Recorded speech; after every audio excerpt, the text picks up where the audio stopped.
It was alleged that a woman engaged in immoral acts with a dog to satisfy her desires. Hearing this, the king became furious and immediately summoned the woman to the court. When the woman appeared in the court, she completely rejected these accusations as false and said, "Your Majesty, I have not shown my honor to any man for the past 2 years." The king ordered the royal midwife to examine the woman so the truth could be determined. The royal midwife, with a serious expression, prepared to examine the woman. As soon as the midwife began inspecting the woman's body, the woman screamed, in fear and in a trembling voice, said, "What is happening?" The midwife, trying to put pressure on the woman, said, "This is necessary to prove your innocence." The woman lowered her eyes and pleaded, "By Allah, this is all a lie. I have committed no such sin." But the midwife paid no attention to her words and continued the examination. After a while, the midwife noticed a few marks on the woman's body. Observing them closely, she said, "Your Majesty,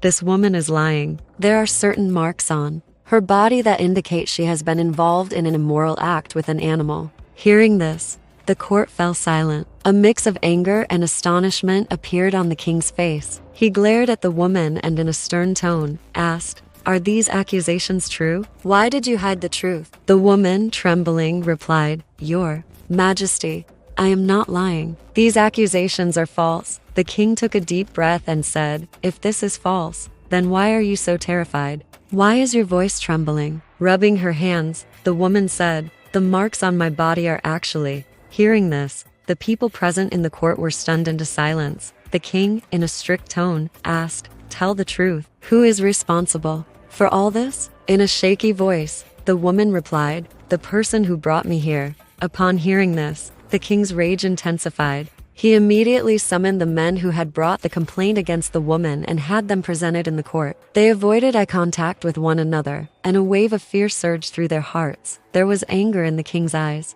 He looked like a raging storm. The king stared at each man one by one and asked, "Did you falsely accuse this woman?" For a few moments, complete silence spread across the court. Finally, one man slowly said, "Your Majesty, we have done nothing wrong. We heard this accusation from someone else." The king's face turned red with anger, and he roared, "So, without any investigation, you are making such a serious accusation based on someone else's words?" The men looked at each other, but no one said anything. It was not difficult to tell from the king's sharp gaze that they would be forced to tell the truth. The king glared at the 4 men with furious eyes and said, "Except for the first man, the other 3 should leave the court. You will be informed later." The 3 men, exchanging fearful glances, silently walked out. The king then looked at the first man and said, "You claim that there is a dog in this woman's house, and you have seen everything with your own eyes. Then tell me, what color is that dog?" Hearing this question, the man's face turned pale. Everyone in the court stared at him with blank expressions. The king, too, was watching him intently. When he did not respond, the king asked again in a stern voice, "Speak. What color was the dog?" Upon being asked again, the man panicked and stammered, "Your Majesty, the dog was white in color." As soon as this answer was heard, the court fell silent. The king, deep in thought, started staring at the man. He nodded and dismissed him, then summoned the second man. When asked the same question, the second man said, "The dog was khaki-colored." The king nodded again and said, "All right." However, the people in the court began looking at the king with suspicious eyes. When the same question was asked to the third man, he said, "The dog was henna-colored." Then the fourth man was questioned, and he claimed, "The dog was black." Upon hearing these varying answers, the king ordered his soldiers, "Bring that dog to the court immediately." The order was carried out at once, and the 4 men were once again lined up in the court. A short while later, the soldiers arrived, bringing the dog with them. The dog was neither khaki, nor white, nor black, nor henna-colored, because Allah had created the dog with a mix of all colors. Seeing the dog, the 4 men began to lower their heads in shame. Their faces clearly showed that their lie had been exposed. The king then turned to the woman, who was looking at him with hopeful eyes. This time, the king asked her, "You claim that you have done nothing wrong with this dog. Then tell me, why are these 4 men accusing you of such a thing?" With a trembling voice, the woman said, "Your Majesty, I have done nothing to harm anyone. I am used to staying in my home. I neither meet nor talk to any stranger. Yet, despite this, these 4 men have been after my life. I do not understand. What mistake I have made that has led them to treat me this way? They are taking advantage. It had only been a year since my marriage when my husband passed away, and people began to take undue advantage of this situation. As soon as the woman spoke these words, a deep silence spread across the court. The king stared at the four men in deep thought, while the woman continued to cry. Then, she said to the king, I never went out without a necessary reason, but despite that, people would pass remarks on my comings and goings. I knew that living alone in this world would be very difficult for me. I have no brother to protect me, no father's support, and now, even my husband is no longer with me. That is why I turned to Allah. I began sharing all my secrets and prayers with him. There was extreme poverty in my house, yet despite that, I never took a wrong step that would lead me to sin. Many people started respecting me because of my piety. Even those who once tried to take advantage of my helplessness stopped doing so. But still, there are some people in this world who do not let a woman live in peace, and among those people are these four men. Your Majesty, during my husband's lifetime, I never once stepped outside the house. He used to handle all matters outside, while I stayed inside, taking care of him and our home.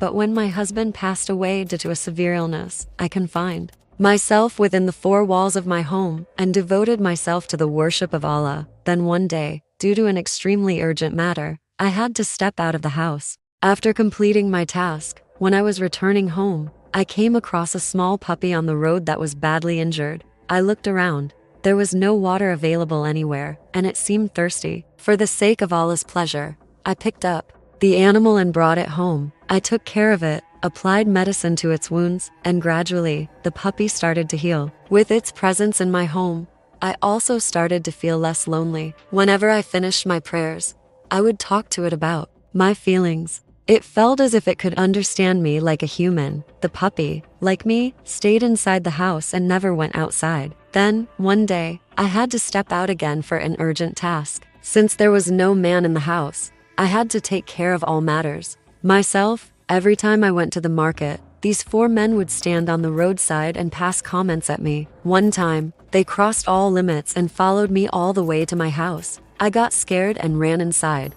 locking the door behind me. Even from inside, I could hear their laughter echoing outside, but it didn't stop there. Whenever I went out, they would harass me, call me names, and insult me. Then, one day, the worst happened. I was at home with the puppy when suddenly, a man came to my door and said, I want to spend time with you. Hearing his voice, I was terrified because I had no idea who he was. I immediately turned him away, telling him, this is not a brothel where you can come for such things. Your Majesty, I never saw his face, but I am certain he was one of these four men. The next day, another man knocked on my door and in a similar manner, tried to tempt me into sin. He said, I have fallen in love with you. I want to spend time with you. I will give you as much wealth as you want in return. I was in shock. I didn't know who he was. I went near the door and raised my voice, saying, if you truly love me, then marry me. But I will never do anything wrong with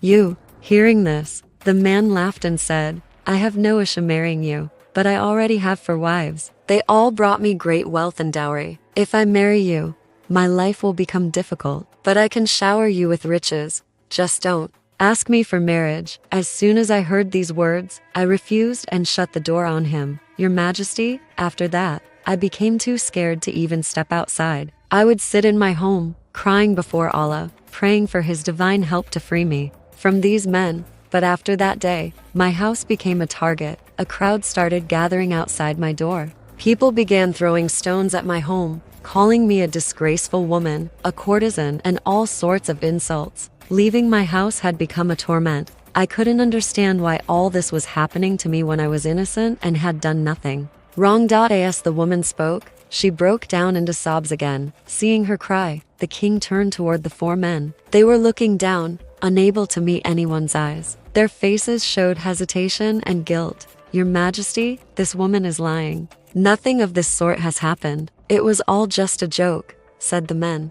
Upon hearing this, the king became furious and said, this woman is not lying. Rather, it is you who are lying. When the dog was brought into the court, the 4 men and the villagers were all left stunned because the color of the dog was not the same as what the men had claimed. The 4 men now realized that their lie had been exposed. They immediately started pleading before the king with folded hands, saying, "Your Majesty, please forgive us." However, the king looked at them with a gaze filled with anger and said, "You tried to defame a pure and chaste woman. Now, will you confess your truth yourselves, or should I pronounce your punishment directly?" They replied, "No, Your Majesty, please have mercy. Your Majesty, our intentions were corrupt. When we found out that this woman was young and a widow, that she had no male guardian over her, and that she was also beautiful, we thought, why not take advantage of her? We approached her multiple times regarding this matter, but she was righteous and rejected us every time. One day, when I went to her house with a message to spend the night with her,